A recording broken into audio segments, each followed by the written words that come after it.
So we are talking about time variant systems, more specifically linear time variant systems. We developed a framework in the previous class, in the last class, and I said that let's take an example and do it in this class so that things become slightly less murkier. The example that we were dealing with till now was that of an RC circuit where the value of R changes from R to 2R at certain time t naught, where x-axis is t. Now we'll have to be careful about what the x-axis is, because now we have two time variables to deal with. One is t, another is tau, right? So when in doubt, write it explicitly what you are dealing with. Okay, so our network is this.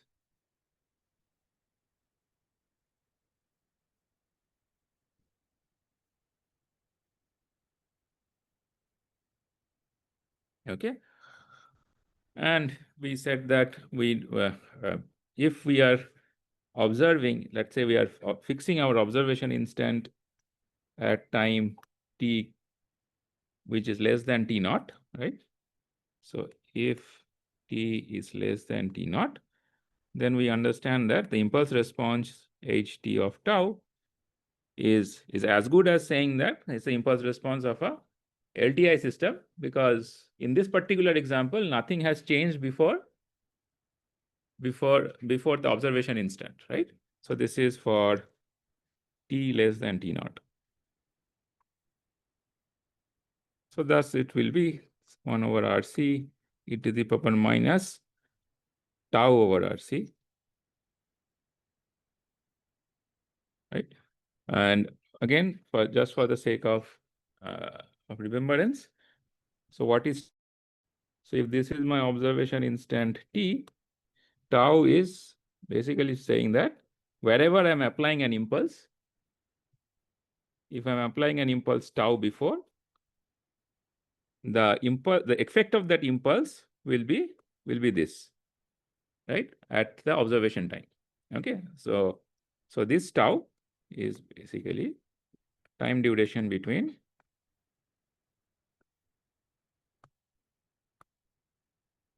application of impulse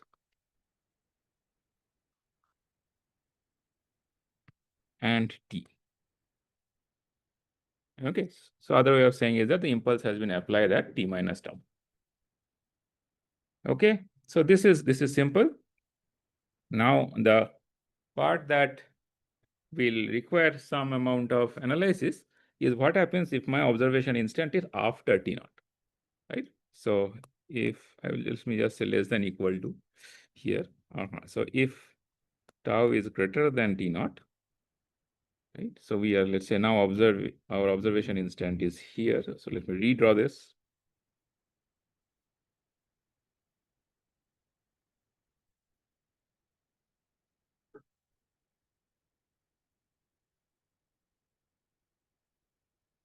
Let's say this is my observation time tau t, sorry, and the impulse has been applied before t, which means the impulse could have been applied anytime in this region, or it could have been applied before this, right? So, and in the previous class we saw that depending upon where the impulse has been applied, my impulse response will be different, right? So which means that I have to split the impulse response into two regions, assuming in one region the impulse has been applied between t naught and t, and another region where the impulse has been applied before t naught, right? So which means that I simply say this h t less than greater than t naught, sorry, greater than t naught tau can be split into two cases, h1 and h2, where h1 is in simple English, h1 if I say is impulse applied before t naught, and this is impulse applied after T naught. Okay.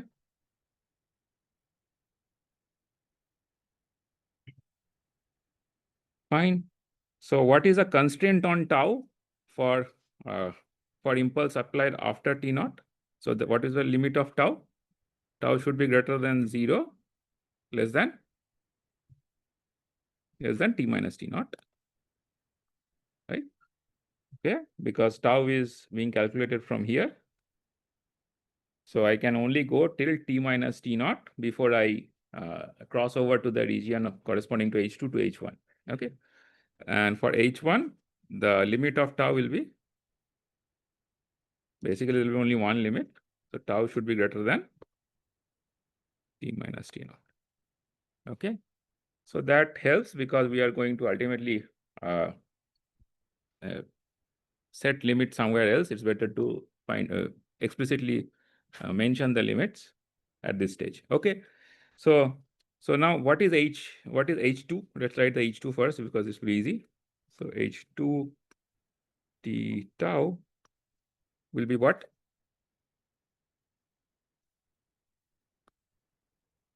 One upon 2 RC e power minus tau by 2 RC. Again, the limit. Fine. And what will be H1?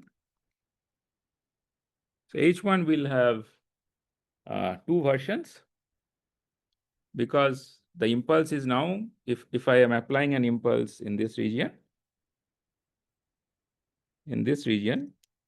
then obviously it sees two time constants during its evaluation, right? As the system evolves.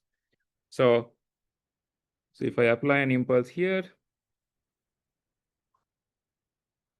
if I'm applying an impulse, let's say here, which is tau away from T naught, sorry, tau is always with respect to T.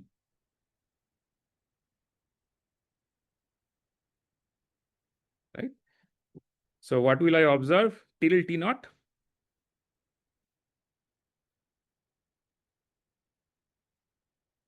One over RC e power minus what? Basically, I have to find out what is this distance, what is this time, right? This time duration.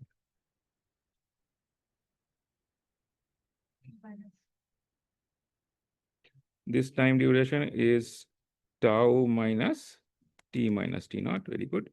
So this is basically at that time instant T naught, H value of, the value of the voltage across the capacitor will be 1 over RC times e power minus of that time that has evolved. That is tau minus T naught over RC, right? So this is at that time T naught, but that is not the impulse response, right? The impulse response I'm interested in is at T. So for the new system, right, so what is the new system at this, what is the system configuration at this time? So at T naught, my system configuration is this. Input has not, so what is the, in place of the, let me draw it fully, then I'll ask. So in place of the input, what should I replace with this input with? So I am trying to evaluate the circuit for T greater than T naught, right? So that is for, okay, so let me be explicit. So I am trying to evaluate the circuit when tau is greater than T minus T naught, right? So impulse has been applied much before this. So at this point of time, at T naught, that is at tau equal to T minus T naught, what will be the input? What should I do with the input? No, input is not 1 over RC, right? What I'm asking is this. What should I do with this? Is this 1 over RC?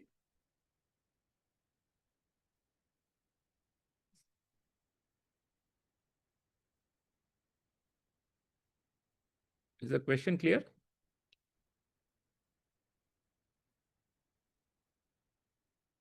It's very simple. I mean, there's no trick question here.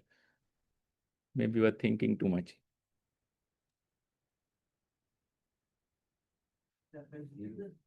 Capacitor is charged. We'll come to the capacitor later. But what should I do with the input? Short. Same means what? Short, right? So because why short? Because the input was applied long time back, and I'm observing here the input has gone. Right? So in place of the input, I have short circuit. Had there been an input, then we had to take into account superposition, because there will be a condition on the input at that point and also some voltage on the capacitor. Right? So we would have had to take superposition of two conditions. Fortunately, because we apply an impulse, the input is only valid at one point of time. Beyond that, it's zero, right? So that helps in analysis. So I can short it. Now the voltage across, initial voltage across the capacitor is basically this value. That is 1 over RC e power minus. Right? Now system evolves from this value of capacitor, that is Vc in terms of tau. This is T minus T naught.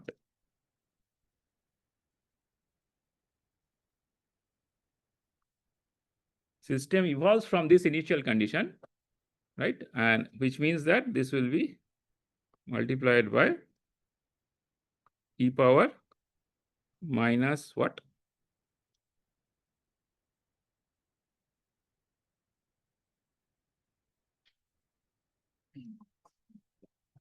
Yeah, T minus T naught by 2RC. Okay, this is the voltage that this entire thing will be the voltage that I am going to observe due to any impulse that has been applied before T naught, right? Okay. So now I have these impulse responses for these two regions of operation. Correct. So what is why do we go about finding out impulse responses? By the way, and now the important thing to understand here also is that here you see that this impulse response, this is independent of t, the independent of observation time. Okay. But here, this is dependent on the observation time t. Okay. So this is unique to LTV systems, linear time variant systems, because it's not only sufficient to understand what's going to happen at the impulse response is not only dependent on the time duration between the application and the observation, it is also dependent upon where you are observing. Okay. A quick sanity check can be that if let's say, okay, so we'll do the sanity check later when we come to the Hj omega stuff. So what is the next step? So when we are doing LTI system, we find out the impulse response, and then what do we do? What is the goal of finding out all these impulse response and all? Because the impulse is never an idea, applicable. Yes, but impulse is not a realistic input, right? You cannot apply an impulse in the lab. Yes, we can apply. So that is a mathematical model. Correct. So that we have already established why ht of tau is important to find out the total output. But ultimately, we wanted to understand what is the response of the output when a complex exponential input is applied, right? Because ultimately, we want to get to the scenario where sine omega t, cos omega t is applied. What will be the output and what will be the implications in the spectrum? In an LTI system, if we apply omega naught, output spectrum will only consist of omega naught. But now we want to understand, if I apply an omega naught at the input, what will be the consequences? Okay. So that is the next step that we have to take. So the next step will be that now instead of applying only impulses, we will apply, we have an LTV system. I want to apply e power j omega naught t. Correct. And find the output. Okay. Fine. So what have we established so far? We have established the fact that from the previous classes, we have established the fact that if I have an LTV system like this, our output will be h t tau e power minus j omega naught t, sorry, omega naught t or tau. I'll have something here and d of something here. So what should I put?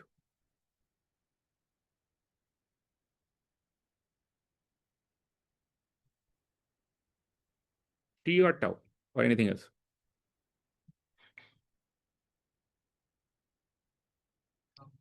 Yeah. Why tau? So when in doubt, go back to how we came up with this convolution integral in the first place.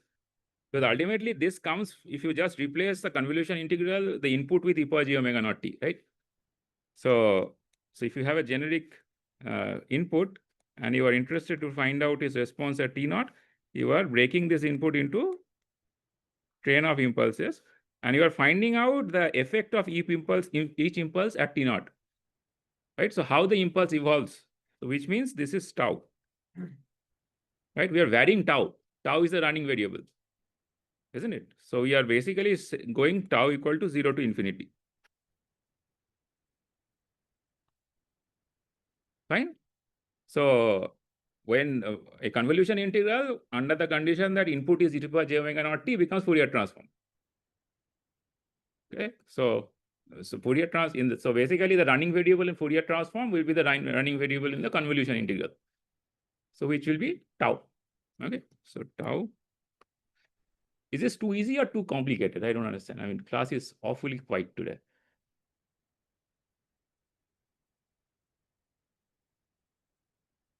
Yes. T not minus tau. We want to see the at time, no? Right. So assume this to be t. Assume this to be t. See the t, this is a running variable. Also running variable in terms of observation time. Right? So yeah, so if this is t naught, so this will be t naught. Right? Fine. So I'm just keeping it general. So this is okay. So this definitely is a function of omega or omega naught in this case, but omega and t.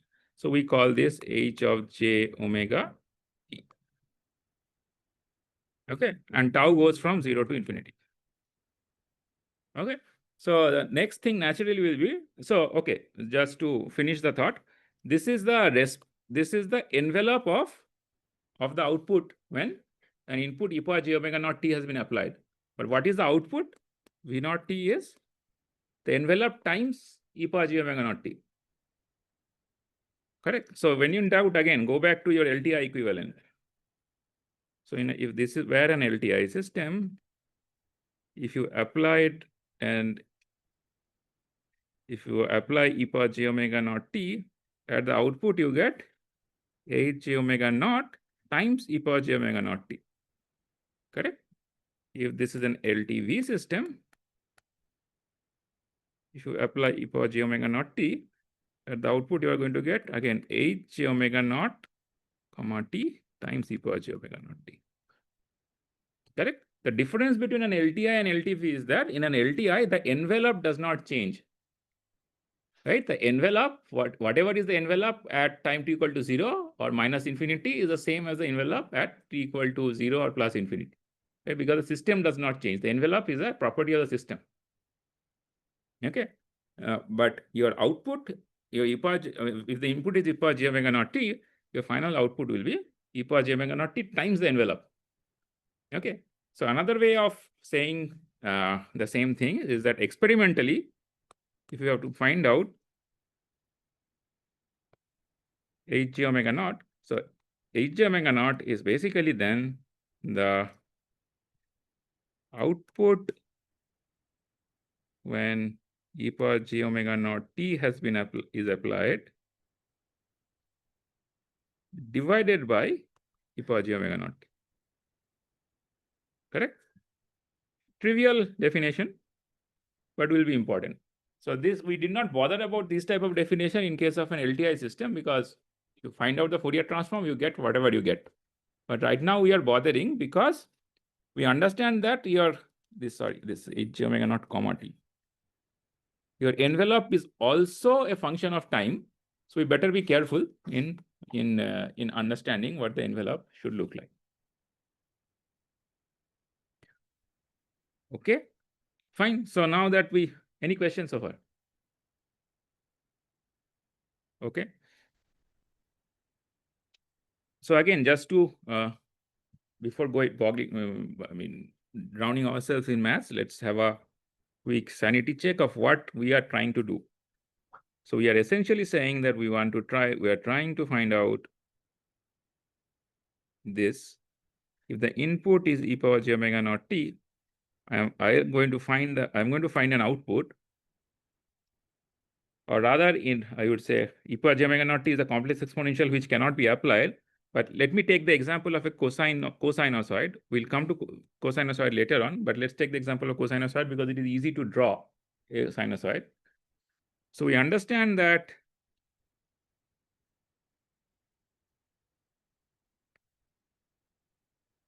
as the time constant changes from RC to 2RC, your output will go from being something like this to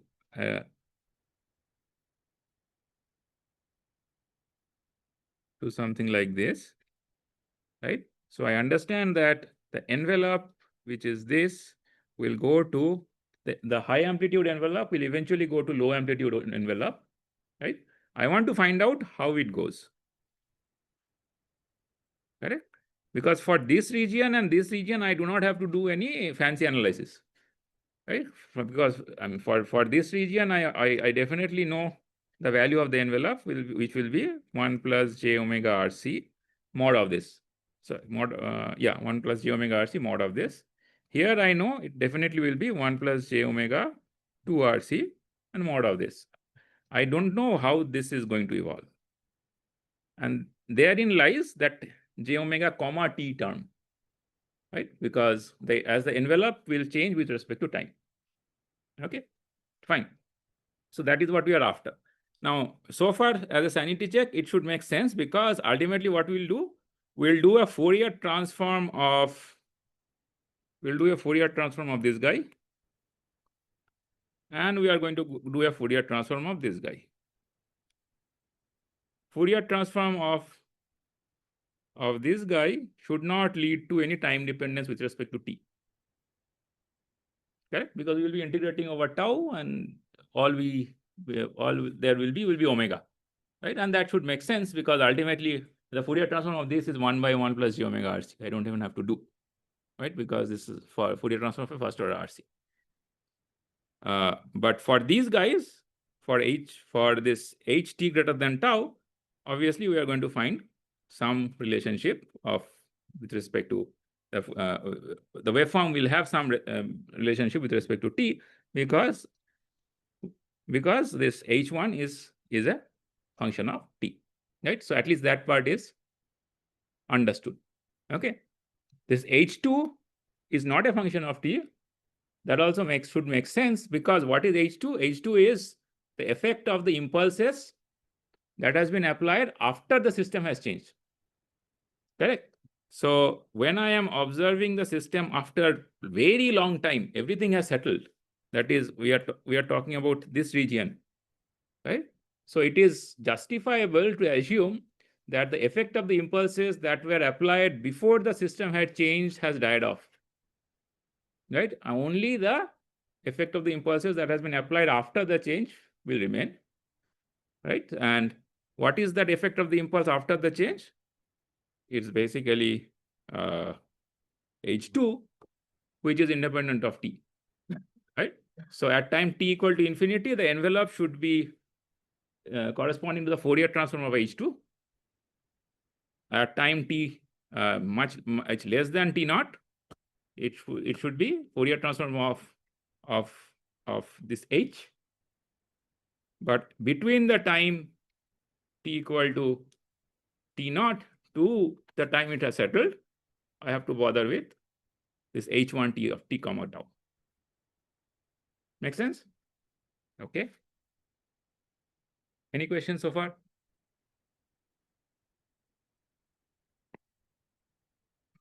Okay. So let's go about finding things out.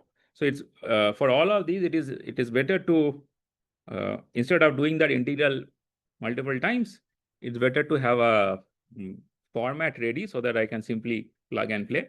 So what I'll do is I'll just we'll use this. So let's say e power minus tau by RC e to the power minus j omega tau d tau from t1 to t2, right? So I'll just make this integral, and wherever I find this integral, I'll just plug in the result, right? So what will this be? So this becomes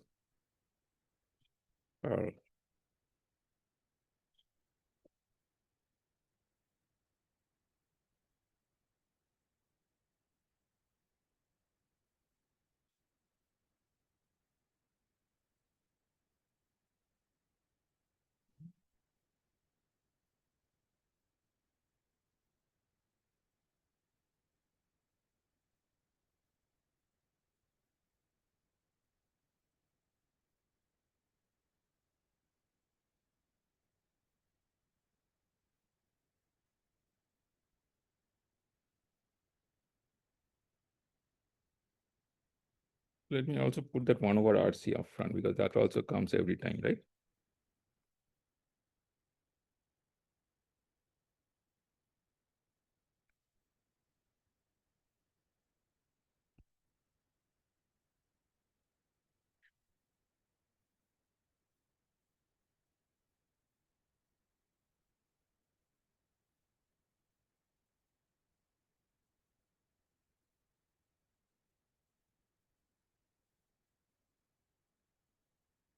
Okay. I flipped the limits also, right? Okay. So let's do the Fourier transform of the other guys. So Hj omega t will be the Fourier transform of this guy. This guy I do not have to write. I know a priori. So this is 1 by 1 plus j omega RC. So this is for t less than t naught. Plus, I'll just write the other guy 1 by 1 plus j omega 2 RC. This is for t. Let me not write confuse here. Plus, what did I name this?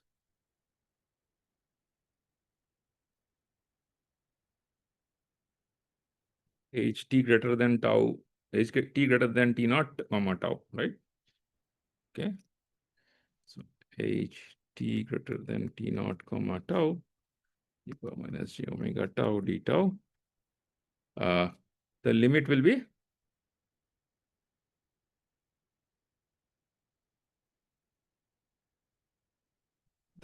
be from tau equal to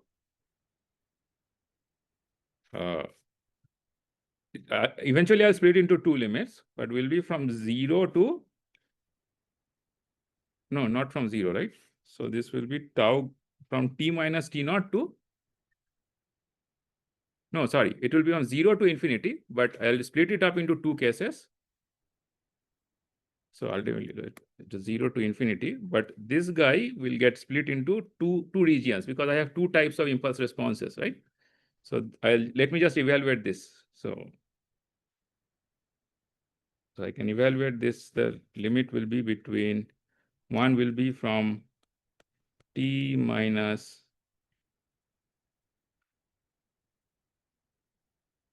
so 0 to t minus t naught. And there will be from t minus t naught to infinity. And 0 to t minus t naught, which one am I going to use?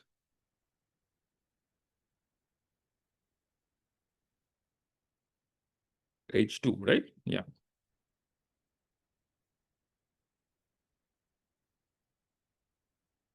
H2 tau, let's see, omega tau d tau, plus this will be H1 t comma tau minus g. Okay.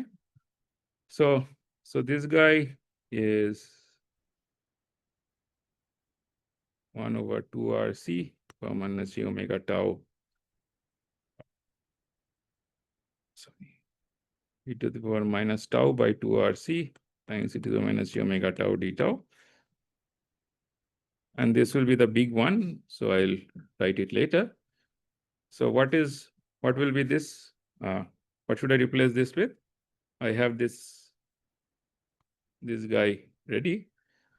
So I'll replace this with 1 by 1 plus j omega 2 RC times 1 minus e to the power minus t minus t naught over 2 RC times 1 plus j omega RC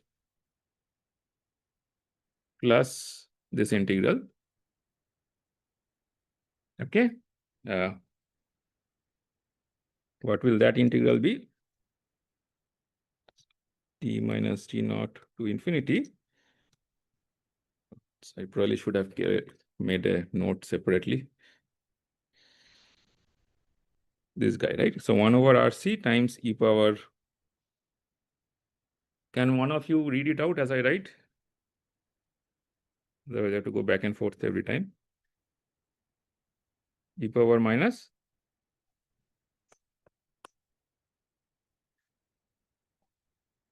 Then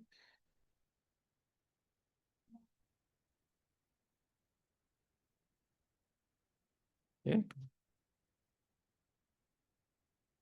Fine. So let me call this I2, the second integral. This was the first integral.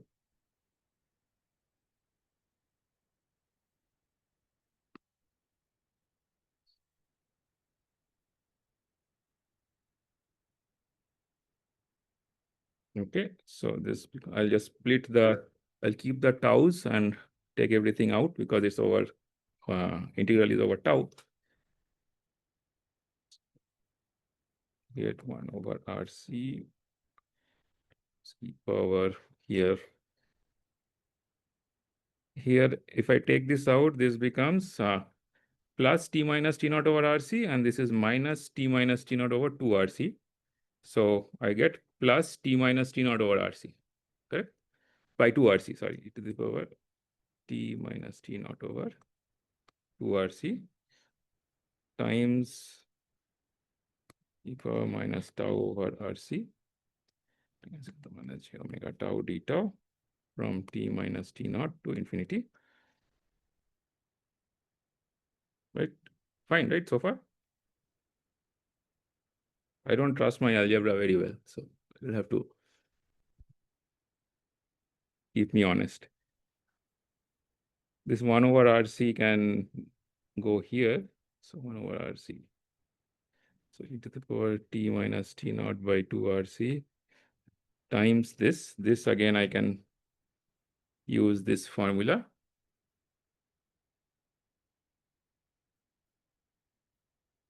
So t, instead of t1, I should put t minus t naught, right?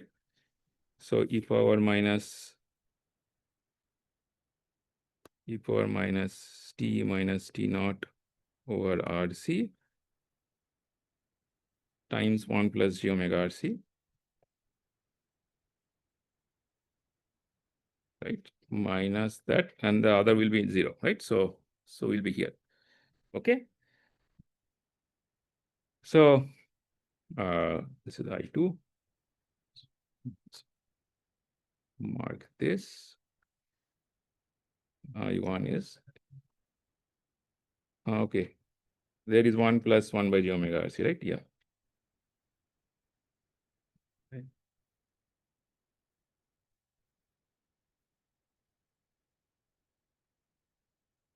correct.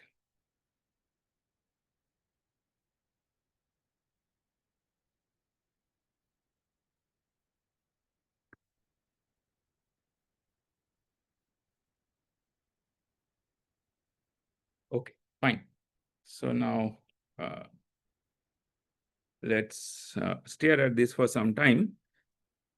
But these two are the ones that are important, because of one before that will be of constant amplitude independent of t, right? Okay. So now, if I apply an input e power j omega t for t greater than t naught, your input will be this I1 multiplied by e power j omega naught t plus I2 times e power j omega naught t, but under, no, not under. I mean, this is basically I1 plus I2 times e power j omega naught t. Correct? So for t greater than t naught, your output is this I1 plus I2 e power j omega t, right? So your input is e power j omega t. Okay. So now this should clearly bring out the fact that this I1 plus I2, which is supposed to be the envelope, is also a function of time, is also a function of t. Because, I mean, mathematically also we see that is exactly what is happening. The other important part that should be of interest is the fact that if I am interested in finding out how the envelope evolves after t equal to t naught, right? So then let me just make a slight simplification. Let me say that I'm interested in t after t naught, that is t equal to t naught plus delta t, right? I want to find how the envelope evolves as a function of delta t, correct? So then your I1 becomes what? 1 by 1 plus j omega 2 RC times 1 minus e power minus delta t by 2 RC times 1 plus j omega 2 RC, right? And if delta t is much lesser than RC, right, incremental time after t naught, right? So this is approximately equal to 1 plus j omega 2 RC times, if delta t is much less than RC, let's say. So this becomes 1 minus delta t by 2 RC.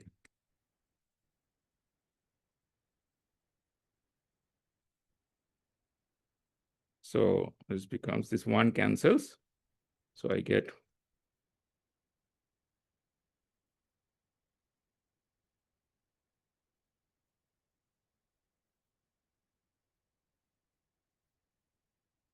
t. So this is delta t by 2 RC. Right? This is the effect of I1.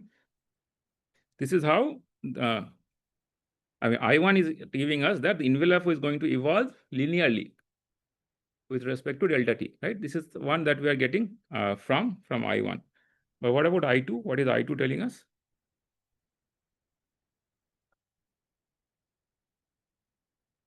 So again, we replace t minus t naught with delta t. So we get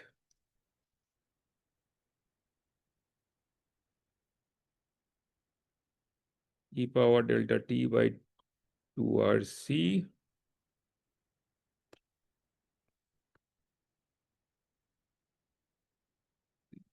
times e power minus delta t.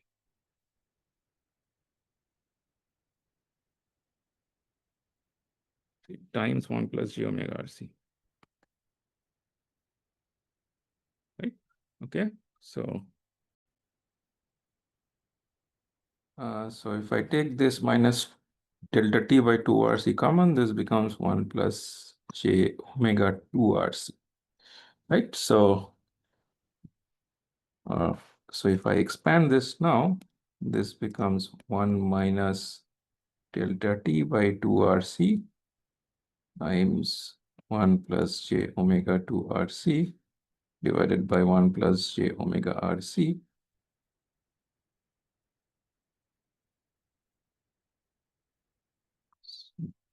Let me make some space. So for delta t much lesser than RC, as usual, I can, this approximation is valid. So I can, so this I can express as 1 by 1 plus j omega RC minus delta t by 2 RC, 1 plus j omega 2 RC by 1 plus j omega RC. And we are anyway working under the assumption that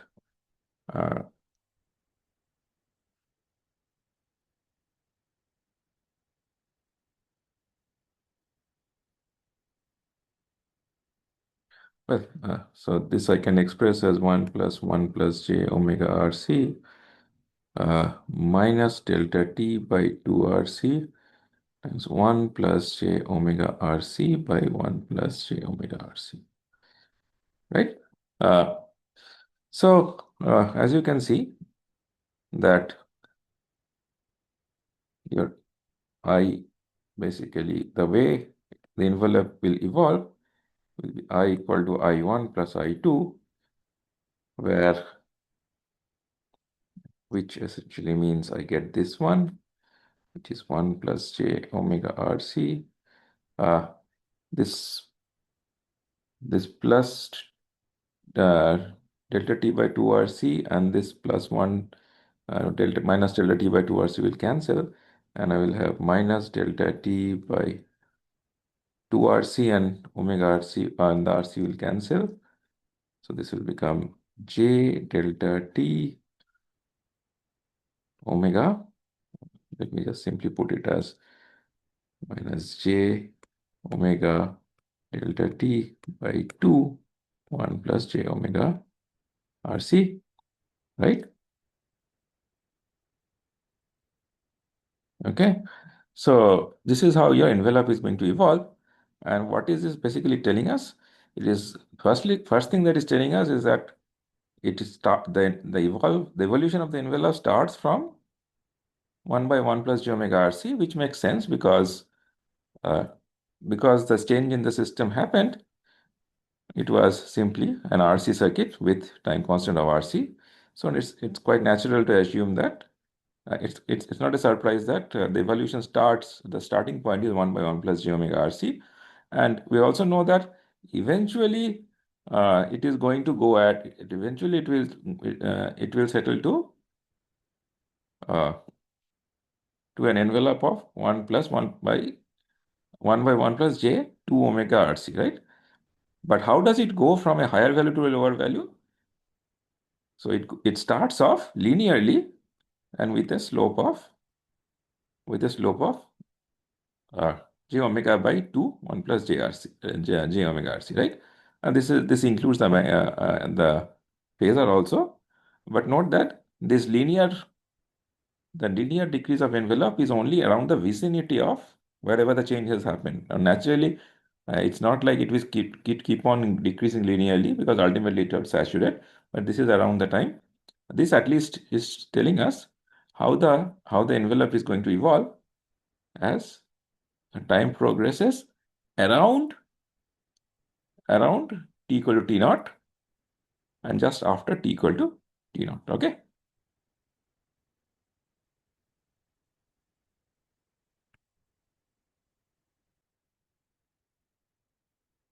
So in simulator, right? So by the way, I mean, before I move to the simulator, any questions so far?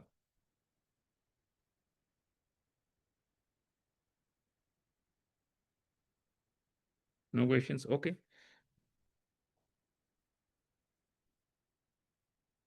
So in simulation, we can only apply cosine omega t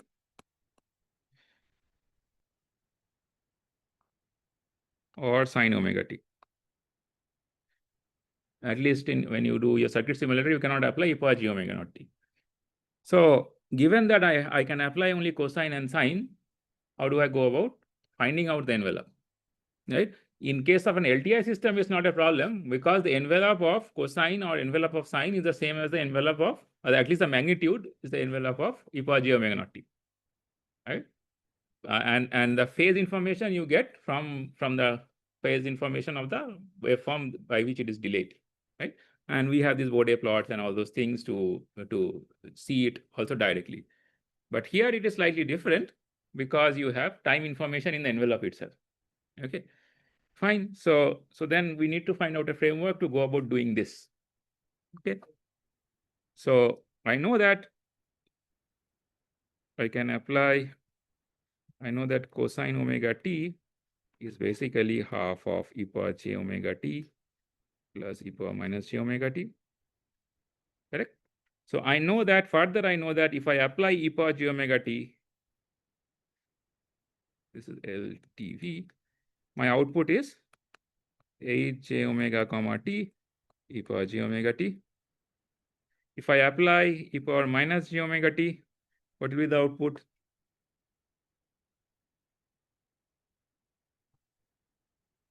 H of minus j omega comma t e power minus j omega t. Okay. So if I add them up, add the inputs up, what will be the output? I can simply add up, or do I have to do something else? I simply add up, right? Because it's linear, right? We are imposing only linearity, right? Okay. And then if I scale, I can also scale because I am imposing linearity, correct? Okay. So now this is, so basically when I apply cosine omega t, I'm going to get a waveform V naught, or when input is cosine omega t, right? Similarly, if I apply sine omega t,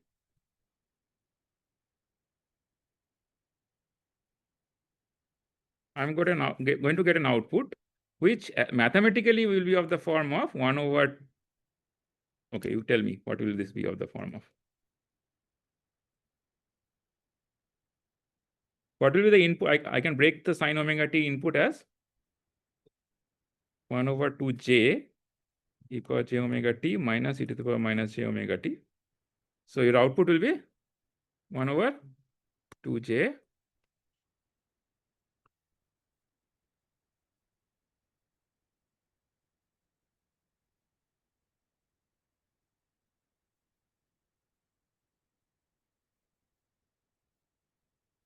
So by the way, this is fine. Okay, so this will be V0 for sine omega t. And by the way, these are observable.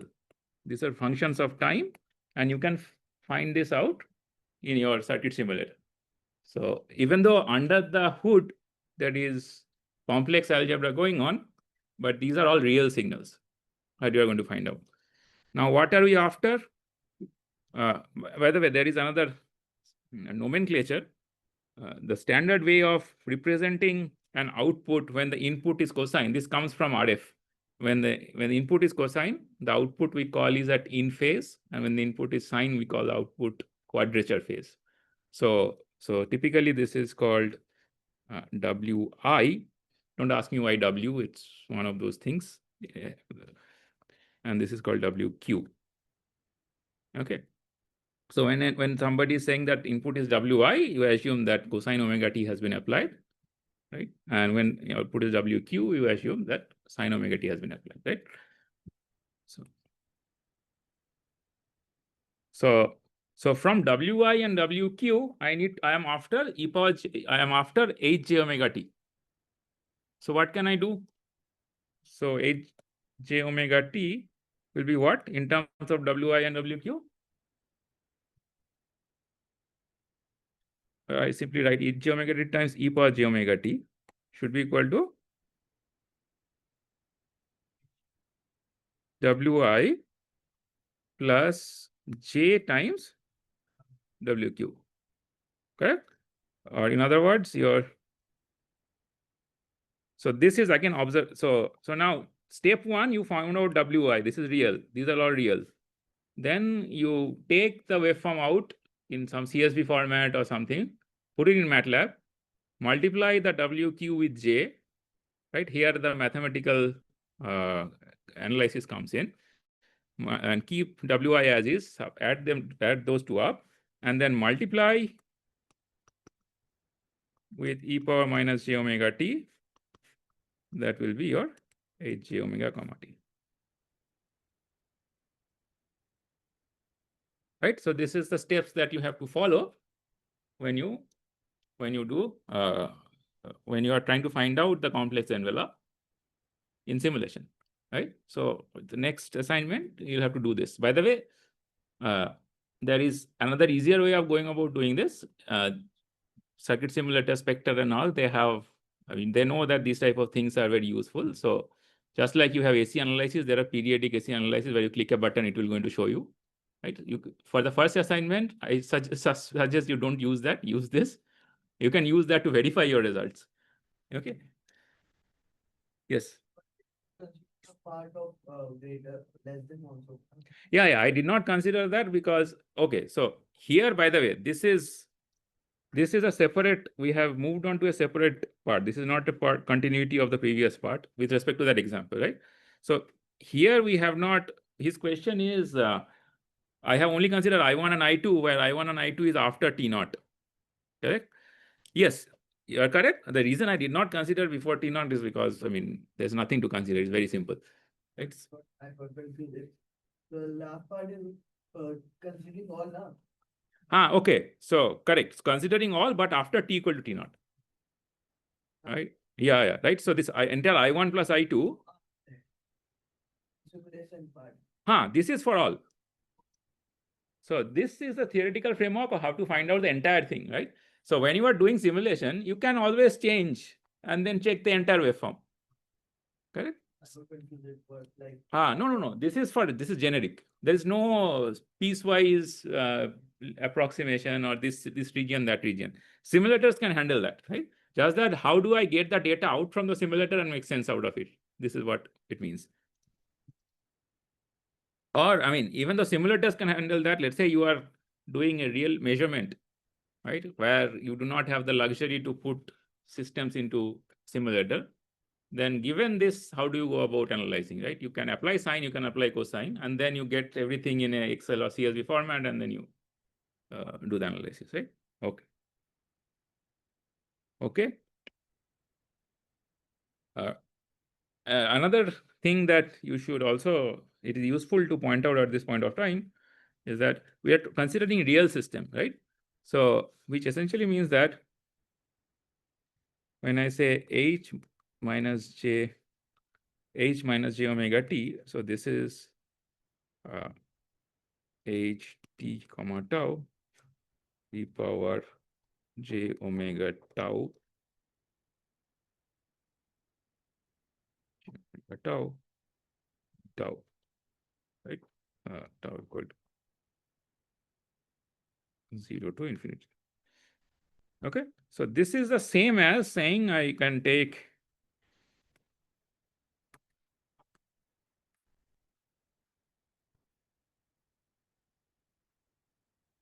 conjugate, correct? So which essentially means that this is, right? So, or in other words, yeah. So in other words,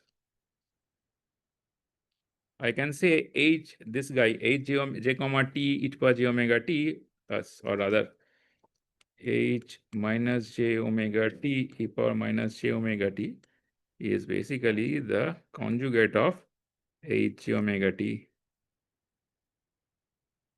times e power j omega t. Correct? I mean, again, the reason this is useful is because you have this entire thing. So you have these two stuffs inside this box is, one is conjugate of the other. So essentially you take the real part of h j omega t e power j omega t when you are doing your analysis also, right? So in other words,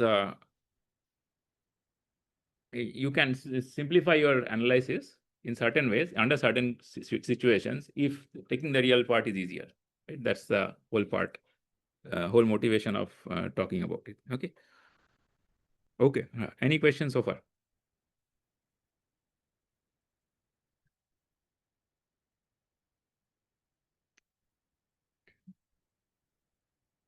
Okay, then much.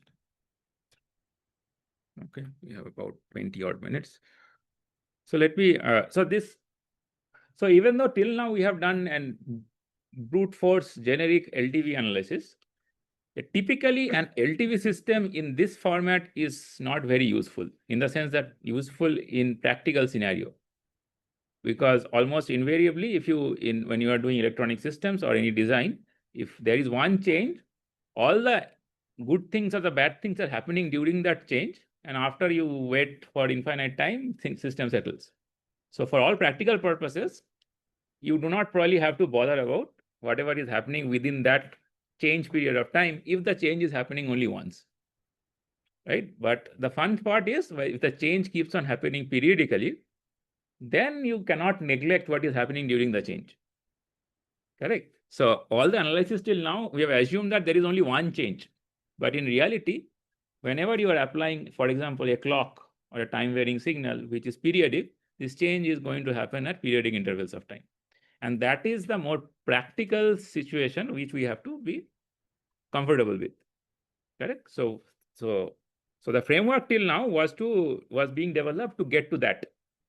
Okay. So the real practical scenario that we want to deal with is linear periodically time varying system.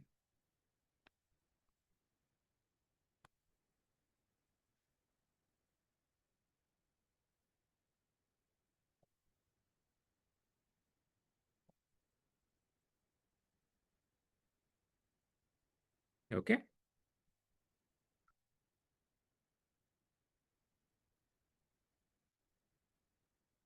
So a quick example, what do I mean by linear periodically time varying system? So just we take that example of RC. The R, instead of varying from R to 2R, once it can vary periodically.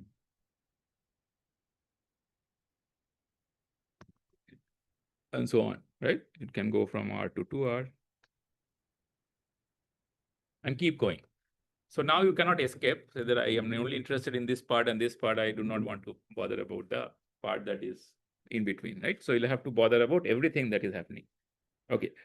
So now, clearly analysis of this is, I mean, the way we have been going about doing it will be tedious, right? We'll do one of these analysis again. Today we do not have time to do that, but we'll do it in the next class.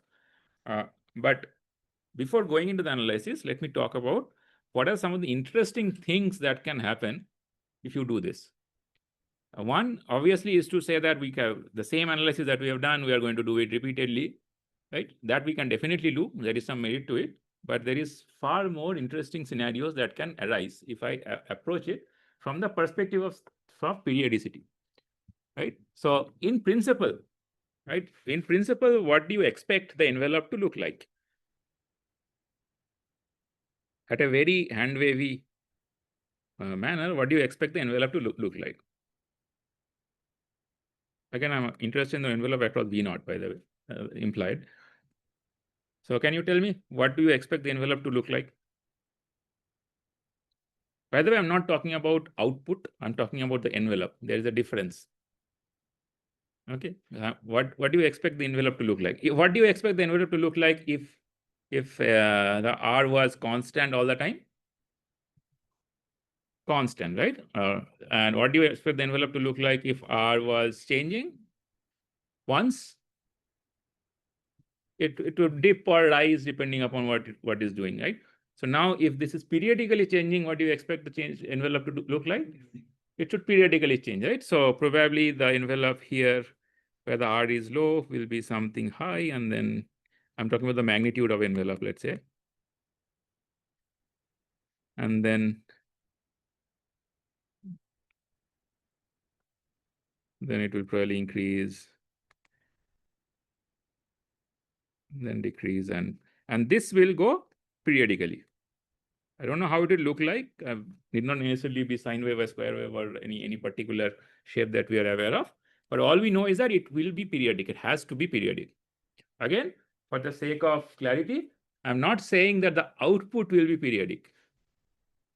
Okay, all we are saying is that the envelope will be periodic. That is, the output divided by e power j omega naught t will be periodic. Okay, so if system is changing periodically, the envelope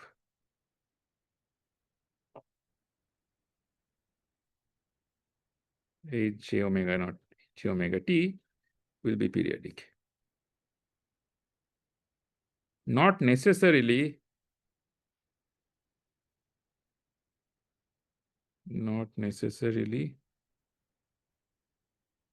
the output. Okay. If the output has also the same periodicity as the periodicity at which the system is changing, then yeah, it can have. Or maybe it has a harmonic relationship with respect to the change of the system periodicity, then maybe it can have. But in general, no. Okay, fine. So now if I understand age, by the way, what will be the periodicity with, let's say the system is changing after this is TS, right? So the rate at the R is changing, and the rate of the change of R has a periodicity of TS. Okay. So what will be the periodicity of the change of the envelope? It will be the same TS, right? So which essentially means that I can write the envelope as h j omega comma t to be h j omega t plus TS, right? Which means that moment you have electrical engineers, periodicity means Fourier series, right? Okay, so I can represent this as sum of complex exponentials, something here, times e power j omega, omega or what? Or instead of omega, what should I write here? 2 pi by ts, and over multiple, I'll have this infinite terms, right? So times k times t, okay?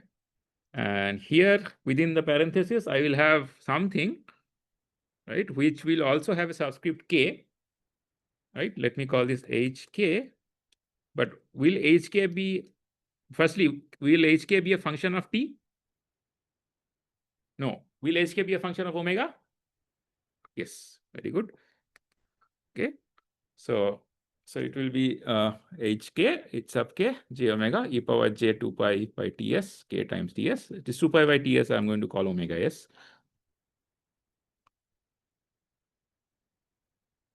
Okay. So let me rewrite. So this is 1 over ts.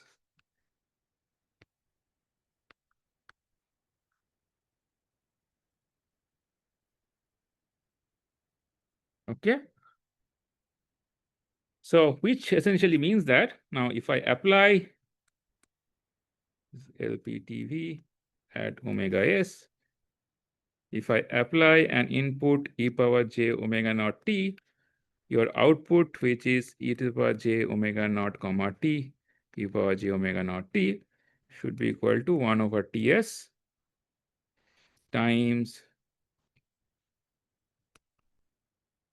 j omega naught times e to the power j k omega st times e power j omega naught t.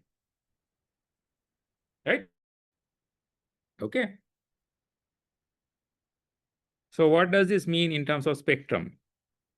So now we have an LPTV system where I have applied a complex input at omega naught. And let's say my system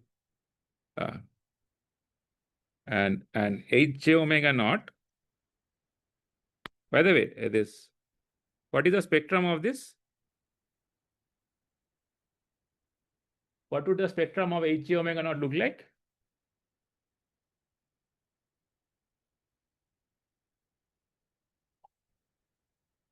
Would it be like a continuous spectrum from omega equal to minus infinity to minus plus infinity? Continuous, I mean all omegas exist. At omega, it will exist at omega s multiples of that is omega s, and its harmonics are going to exist, right? Nothing else, right? So that is critical. That is a very important point to appreciate. So we are going to firstly we're going to have H0. We're going to have H0 at 0, right? So this will be H subscript 0 at omega naught. I mean, and not at omega naught. I mean H subscript 0 within parenthesis omega naught. So basically, I'm replacing this guy, right? The strength of H0 omega naught exists at DC. Similarly, at omega s, I'll have something. I don't know the strength. Strength will be H1 J omega naught. Correct? Mod of this, by the way. These are I'm talking about. I have ignoring the sign and everything. Similarly, you are going to have here 2 omega s and so on. Similarly, on the left-hand side also, you are going to have minus omega s, minus 2 omega s and so on. Fine? Okay? Again, even though it's obvious, you should always keep in mind that this omega naught within the envelope has nothing to do with the location of the impulse. Location of the impulse with respect to location of the impulse that represents the envelope is at harmonics of omega s. And this omega naught you are getting because this is a function of the input. There are essentially you can think of there are two inputs, right? One is the input to the system, and other is the another input which changes the system. Right? We are basically subsuming the second input within our analysis. Right? So there is one that is epoch omega naught t, and other which is inside. We are not explicitly talking about it, but that other input is causing these omega s tones. Okay. Okay. So if I do this, what should I get at the output? So now this should be easy. So what should I get at the output? At least the location of the tones.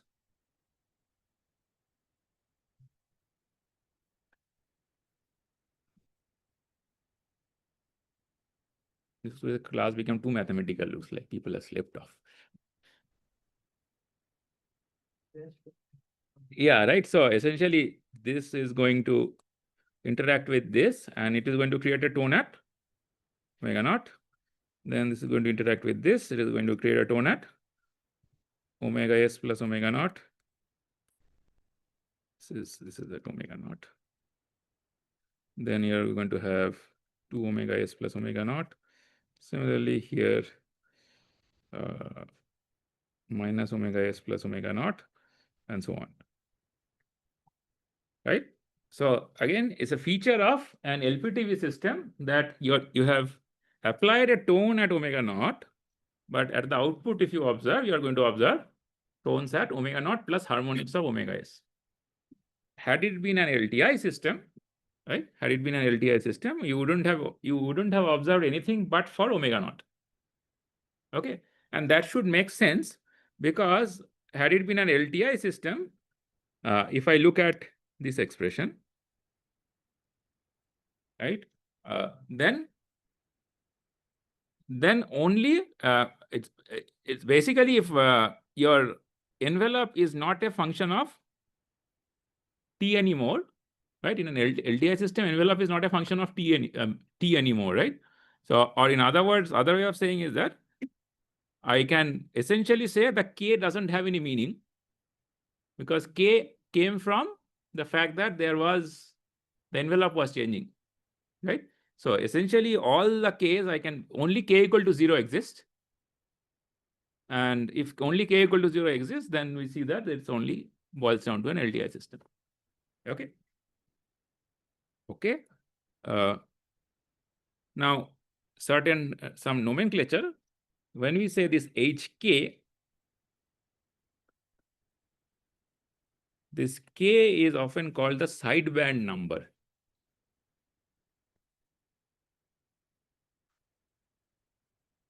Why is it called a sideband number? Because you see that from the perspective of the system, we are having the system is changing at the rate of omega s. We are having tones at 0, omega s, 2 omega s, and so on. So had the system not changed, only the tone at 0 would have interacted with omega naught and would have created an output at omega naught. Now each of the tones are interacting with omega naught, each and creating a band around that omega s. Right? So hence these are called sidebands. Okay.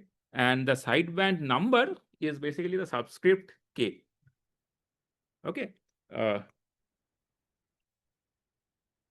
So before we end, the last thing that we should, that I would like to point out is, let's say now we are only observing the output, right? We're only observing the output. I don't know, I have a box and I am observing the output at omega naught.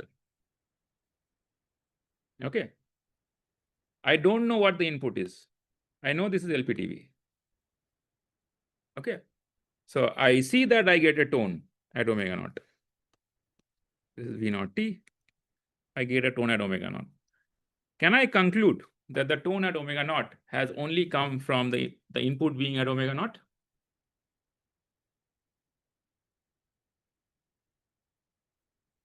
Not necessarily, right?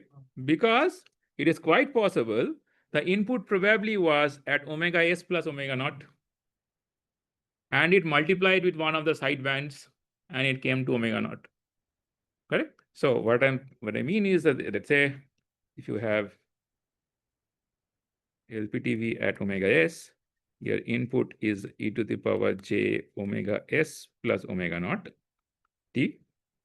So the sideband number h minus 1 times j omega naught, it can multiply with this and create h minus 1, h minus 1 j omega naught times e power j omega naught t. Correct? So in principle, h n minus n omega s plus omega naught can interact with e power j omega naught t to create a tone at omega naught at the output. Correct? So moment I say this, the thing that should pop in your mind is noise.